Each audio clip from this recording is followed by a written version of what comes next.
عزیزان گرامی وقار، شب برات میں آج رزق کی تقسیم ہوتی ہے۔ ہمارے ناموں کے متعلق آج فرشتوں کو یہ بتایا جاتا ہے کہ فلاں بن فلاں اس سال یہ معاملات کرے گا، اس کے حصے میں اتنا رزق دیا جائے گا، اور پھر پتہ نہیں ہمارا نام مرنے والوں میں بھی لکھا جا سکتا ہے۔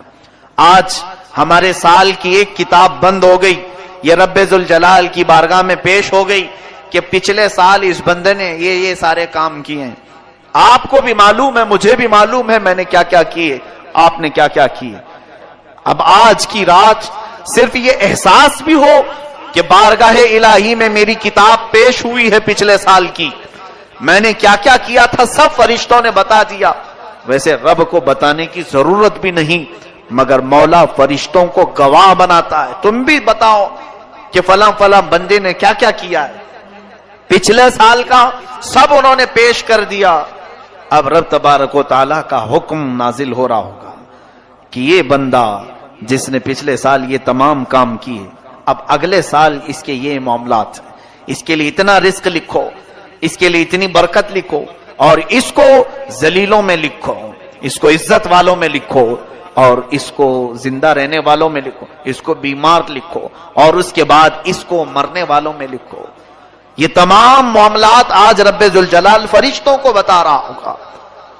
قدیر و جبار خدا کے فیصلے نازل ہوتے ہیں، اور فرشتے لے کر کل سے پھر ایکٹیو ہیں، وہ اپنی ڈیوٹی پر مامور ہیں۔ ہمیں یہ معلوم نہیں کہ ہمارا نام کن چیزوں میں لکھا گیا ہے۔ آج کی شب ہمیں برکت والوں میں نام ہمارا آیا ہے، بیماروں میں آیا ہے، یا پھر صحت مندوں میں آیا ہے، نیکیوں میں رہنے والوں میں ہمارا نام شامل کیا گیا ہے یا نہیں، ہم میں سے کسی کو اس بات کا علم نہیں۔ اور جب معلوم نہ ہو کر کے ہمارے اندر اکڑ اتنی ہے، ہم غرور اور تکبر کے ساتھ زمین پر ایسے چلتے ہیں جیسے لگتا ہے کہ جنت ہمارے لیے واجب ہوگی، جنت تو ہماری ہے۔ میرے عزیزو، خوف کرو بارگاہ رب العزت کے فیصلوں سے۔ قرآن عظیم میں رب تعالیٰ فرماتا ہے ان بطش ربک لشدید، بے شک تمہارے رب کی پکڑ بہت سخت ہے، اور اس کی پکڑ جب سخت ہوتی ہے تو سب سے بڑی پکڑ تو یہ ہے کہ وہ ایمان چھین لیتا ہے۔ جس سے وہ ایمان ختم کر دے اس کے لیے سب سے بڑا عذاب ہے اللہ کا۔ ایمان کی دولت کسی سے چلی گئی تو خدا کا سب سے بڑا عذاب اس پر آیا ہے، رب تبارک و تعالیٰ اسے ہمیشہ کے لیے دوزخ لکھ دیتا ہے۔ حدیث پاک میں ہے شب برات ہو کہ شب قدر ہو، یا پھر مرنے سے پہلے بھی ہو، مشرک اگر ہوا، کافر اگر ہوا، ایمان نکل گیا تو اس کی بخشش تو ہو ہی نہیں سکے گی، بلکہ قیامت کے دن ان کے متعلق فرمایا گیا، سنو جن کی کفر پر موت ہوئی، جو کافر مرے دنیا میں، قیامت کے دن حساب کتاب کے بعد دوزخ میں ڈالے جائیں گے۔ دوزخ میں ڈالنے کے بعد دوزخ کی ہولناکیاں جب انہیں نیچے طبقے میں لے جائیں گی، ہر طرح کے عذابات کا سامنا ہوگا، اتنے سخت عذاب۔ اللہ اکبر، دوزخ کا سب سے ہلکا عذاب کیا ہے؟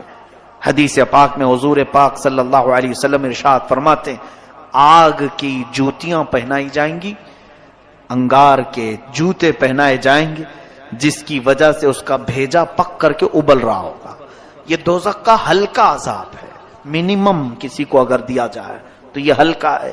پھر جس کے لیے اللہ نے فرمایا عذاب علیم، عذاب عظیم، دردناک عذاب، بڑا عذاب، وہ مولا ہی جانتا ہے کہ کیسے کیسے عذاب دوزخ میں۔ سنو، جس کی کفر پر موت ہوئی دوزخ میں ڈالے جائیں گے۔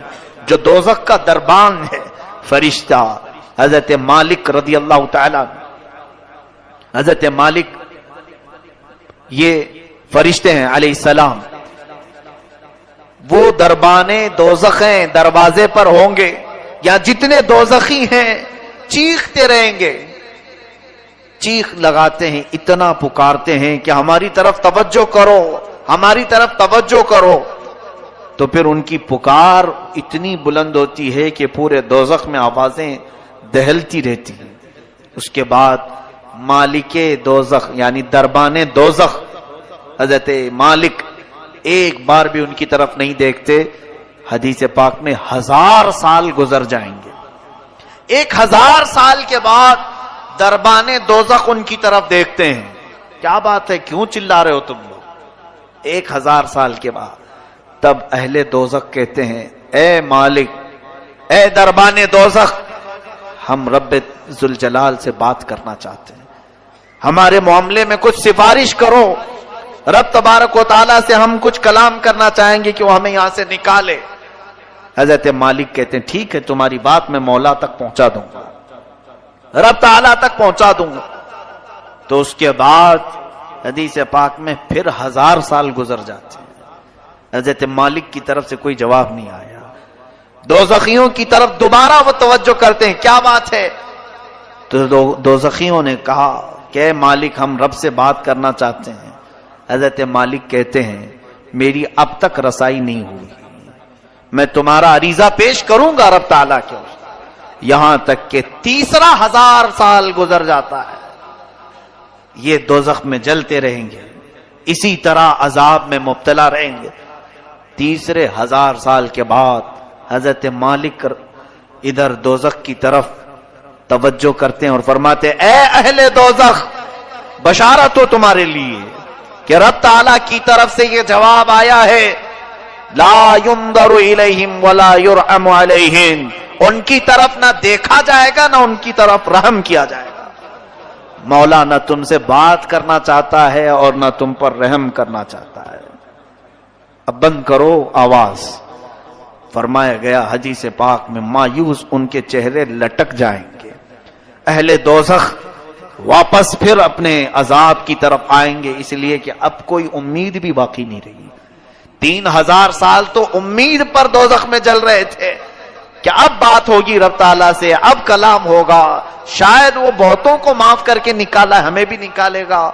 لیکن جواب یہ آیا کہ یہ سب اب جو موجود ہیں یہ کفر کی حالت میں مرے ہوئے ہیں, یہ شرک کی حالت میں مرے ہوئے ہیں.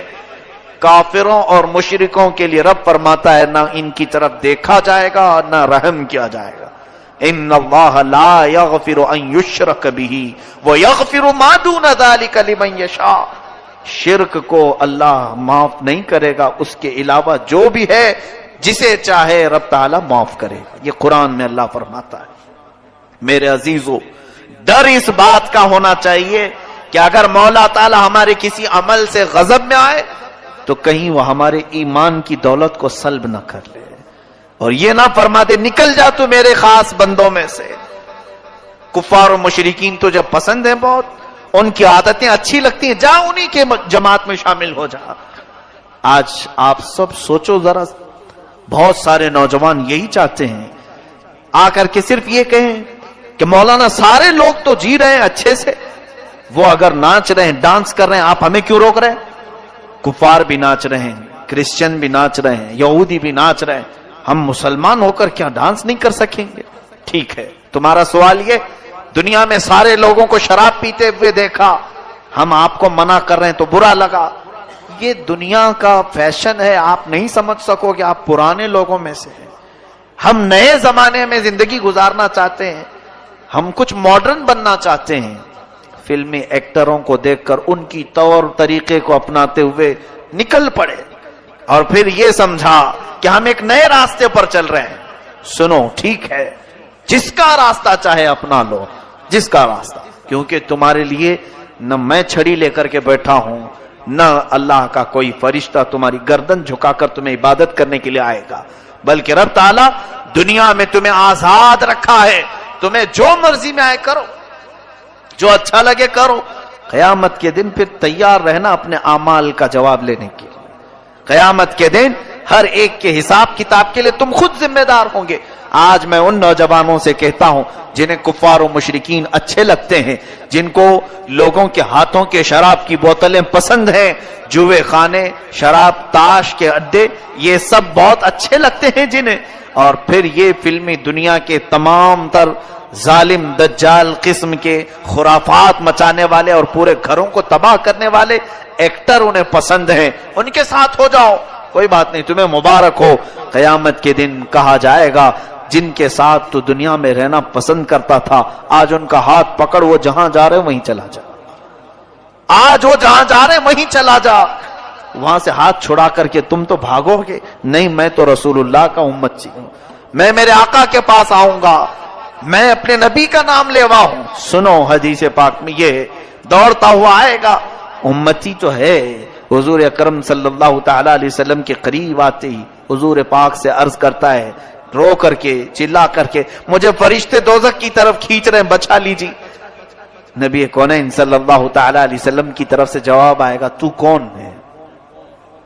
بلکہ اس آقا کی عادت مبارکہ یہ ہے، فرماتے ہیں میں بھرے مجمع میں بھی اپنی امتیوں کو پہچان لوں گا، کروڑوں کی تعداد میں پوری امتیں وہاں ہوں گی، مگر اپنی امت کو میں ضرور پہچانوں گا، ہزاروں کی لاکھوں کی بھیڑ میں بھی۔ یہ بھی حدیث پاک میں۔ لیکن ایک حدیث میں یہ ایک بندہ آئے گا اور حضور اس سے پوچھیں گے تو کون ہے؟ کہے گا حضور میں آپ کا نام لیوا، میں آپ کا امتی ہوں۔ اللہ کے حبیب صلی اللہ علیہ وسلم فرماتے ہیں مجھے تو نہیں اس بات کا علم ہے، تو دنیا میں کسی اور کو پسند کرتا تھا، جا آج اس کو پکڑ لے، وہ جہاں جائے چلا جا۔ آج میں یہی کہنا چاہوں گا، میں آپ کے اوپر کوئی سختی کا معاملہ لے کر کے نہیں آیا ہوں، آپ کے پیچھے پیچھے گھومتے ہوئے محلے بھر میں نہیں آ رہا ہوں، میں آپ کو تو یہاں سے ایک میسج دینا چاہوں گا، تمہیں جو چیزیں اچھی لگیں کرو، لیکن قیامت کا منظر یاد رہے، میدان قیامت یاد رہے، بس اتنے کام کرو کہ رسول اللہ کی بارگاہ میں منہ دکھانے کی ہمارے اندر نوبت یعنی کیفیت باقی رہ جائے، حضور کو منہ دکھا سکیں، عرض تو کر سکیں کہ آقا نفس کی شرارتوں سے بہک تو گیا تھا لیکن محبت دل میں آپ کی رکھتا تھا، حضور آپ کی سنتوں پر مر مٹنے کا جذبہ تھا، شرارت نفس نے مجھے بہکایا ضرور تھا۔ اے میرے عزیز و غلاموں، ان کو چھوڑ کر نہ ہماری دنیا ہے، اس رسول کو چھوڑ کر نہ ہماری قبر ہے، اس نبی کو چھوڑ کر نہ ہماری حشر ہے، کچھ بھی نہیں ہے۔ رسول کریم صلی اللہ تعالی علیہ وسلم سے دور ہو کر ہماری کون سی زندگی ہے؟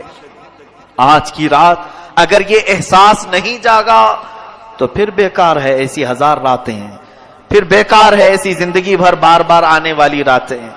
آج بعض لوگوں کو ایسا لگتا ہے یہ رات تو آج روڈ پر ناچنے کی ہے، ایک دوسرے کو گالی گلوچ کر کے باہر کھیل کود کر پوری رات گزارنے کی ہے، ادھر مؤذن فجر کی اذان دے رہا ہو، ادھر لوگ بستر پر جا رہے ہیں، یہ آج کی رات کا تماشا لوگوں نے بنایا ہے۔ پٹاخے اڑاؤ، قبرستان جاؤ تو کہا مار کے ہنسو، اور اگر کسی کے ہاتھ میں بائک آئے تو ایسے اڑاؤ کہ کئی لوگ اس میں حادثوں کے شکار، کئی لوگ اس رات میں لوگوں کو تکلیف دینے کا ذریعہ بنتے ہیں۔ سنو، آج کی رات فرشتے بھی اترتے ہیں، بے حساب ان گنت تعداد میں فرشتے، تم جس وقت اس طرح سے اڑا رہے ہو سکتا ہے ہم سے تمہیں ڈر نہیں لگتا، اللہ کے وہ ملائکہ تمہارے ہر کام کی گواہ بنیں گے، صبح واپس رب کے حضور جائیں گے۔ اللہ تبارک و تعالی ان فرشتوں سے پوچھتا ہے میرے بندوں کو کس حالت میں تم چھوڑ آئے؟ جب تم دنیا سے آ رہے تھے تو میرے بندے کیا کر رہے تھے؟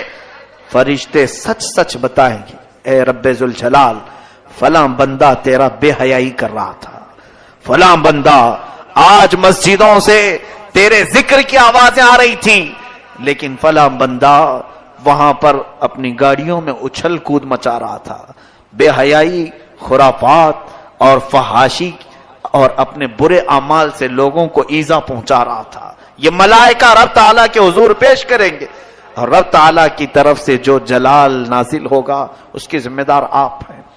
ارے میاں، نئی سال کی نئی شروعات ہو رہی ہوتی ہے، ایک سال ہماری زندگی کا ختم ہوا اور یہاں سے نیا سال شروع ہو رہا ہے۔ اب یہاں اپنی قسمت میں آج کیا لکھا گیا ہے کسی کو معلوم نہیں ہے نا۔ آج رب تبارک و تعالیٰ کیا لکھ رہا ہے فرشتوں کو ہمارے بارے میں، میں بتاتا ہوں، ہم کو معلوم نہیں لیکن ہم احساس کر سکتے ہیں۔ کیسے؟ میں فجر کی نماز میں حاضر ہوا، میں بارگاہ الہی میں شکر بجا لاؤں گا کہ مولا میرے اس سال کی پہلی نماز تو نے لکھ دی ہے، اور جو سویا اور جو بھاگا وہ خود پہچان لے کہ کل کی رات میری کتاب میں بے حیائی لکھ دی گئی ہے، محرومی لکھ دی گئی ہے، اسی لیے مجھے مسجد سے باہر کیا گیا. میں بیٹھا تو تھا، مجھے مسجد میں رب تعالیٰ نے صبح نہیں بلایا، اس کا مطلب ہے کل کی کتاب میں مجھے محروم لکھا گیا ہے. کتنے محروم لکھے جائیں گے ان کو خود معلوم ہوگا کل کی دن، اور کل کا دن کس حالت میں گزر رہا ہے یہ آپ کو خود پتا چلے گا کہ آج میری زندگی کے کتاب جو نئی شروع ہو رہی ہے اس کے پہلے پیج پر فرشتے کیا لکھیں گے کل. اگر روزے سے ہیں تو الحمدللہ شکر بجا لاؤ. اے رب قدیر تیرا احسان ہے، میرے اس نئے سال کے پہلے دن تو نے روزہ لکھ دیا ہے، روزہ لکھا ہے. اور جس نے کل کا دن گانے سننے میں گزارے، بے حیائی دیکھنے میں گزارے. بہت سارے لوگ تو پلان بناتے ہیں ان دنوں میں سینما جانے کا. عیدوں تہواروں کو لوگ سمجھتے ہیں کہ یہ سینما بھی نہیں کرنا چاہیے. ان کے لیے بھی یہ بات سمجھ لو کہ یہ وہ لوگ ہیں جن کو آج کی رات رب تبارک و تعالیٰ اپنی رحمت سے دور کر دیا ہے. فرشتوں کو حکم دے دیا گیا کہ ان کے نام بدبختوں میں لکھے جائیں، حرما نصیبوں میں لکھے جائیں، کمبختوں میں لکھے جائیں. جنہوں نے کل کا دن گزارا انہیں خود پتا چل جائے گا کہ آج کی رات ہمارے بارے میں کیا لکھا جا رہا ہے. اور کل جو اچھے سے دن گزار لیا، میں باقی پورے سال کی بات تو نہیں کرتا، لیکن سال کی شروعات جس کی اچھی ہوئی، رب کی ذات سے امید ہے کہ سال پورا اچھا گزرے گا. ہماری کتاب کی شروعات پہلا پیج اگر اچھا لکھا گیا، میرے رب کی ذات سے یقین ہے کہ آگے کے صفحے بھی اچھے ہی لکھے جائیں گے. اور جس کا پہلا پنہ بگڑ گیا ہے، ہوتا اسی ہے.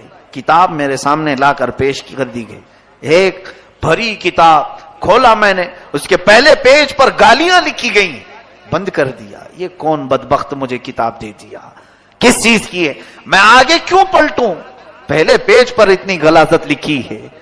اے رب قدیر کے حضور مغفرت طلب کرنے والوں، آج رب تبارک و تعالیٰ سے اتنی طلب کر لو کہ ہماری نئی کتاب کا پہلا پنہ نیکیوں سے بھر جائے، نیکیوں سے بھر جائے. اس کے لیے آپ کو عملی میدان میں بھی آنے کی ضرورت ہے. یہ رہی بات ہمیں خوف کی، احساس کی. اب رزق کی تقسیم ہو رہی ہے. پورا سال کچھ لوگ بے برکتی کی شکایت کرتے رہے، ہماری روزی بند ہے، دکان بند ہے، تجارت بند ہے. ایک بات یاد رکھو، جتنا تمہارے مقدر میں لکھا جائے گا اتنا مل کے رہے گا. چاہے تم 1000 لوگوں کو بولو یا 1 کو بولو یا 70 کو بولو، جتنا ملنا ہے وہ آج بٹ گیا. تو کیوں دوسروں کو بول کر مطلب ہے؟ آپ کو ایسا لگتا ہے 4 لوگوں کو بولوں گا تو میرا رزق بڑھ جائے گا؟ آج جو دکان بند پڑی ہے یا کم دھندا ہو رہا ہے، میں اور 5-6 لوگوں کو بولوں تو کچھ اور بڑھ جائے گی. تمہارے حصے میں جو لکھا گیا آج کی رات وہ اگلے سال تک تمہیں مل کر رہے گا. لو لگاؤ اور اس رب ذوالجلال کی طرف، ملے تو اس کا شکر ہے، نہ ملے تو اس کے دربار میں دعا ہے. لوگوں سے ہمیں کچھ بھی نہیں ہوگا. ما یفتح اللہ للناس من رحمت فلا ممسک لها وما یمسک فلا مرسل له من بعد. اللہ فرماتا ہے جس نے، اللہ نے جن انسانوں کے لیے اپنی رحمت کے دروازے کھول دیے اسے کوئی بند نہیں کر سکتا. وما یمسک فلا مرسل لها. اللہ فرماتا ہے اور جس کے لیے رب نے بند کر دیا کوئی نہیں کھولے گا. چاہے کوئی بابا ہو، کوئی کسی طرح کا عامل ہو، کسی کی بند روزی کو اگر رب نے بند کر دیا تو کوئی نہیں کھولے گا. یہ یقین رکھ کر کے چلو، ہمارے حصے میں آج جو رزق بٹ رہا ہے وہ ہمیں اتنا مل کر رہے گا. لوگوں سے شکایت نہ کریں.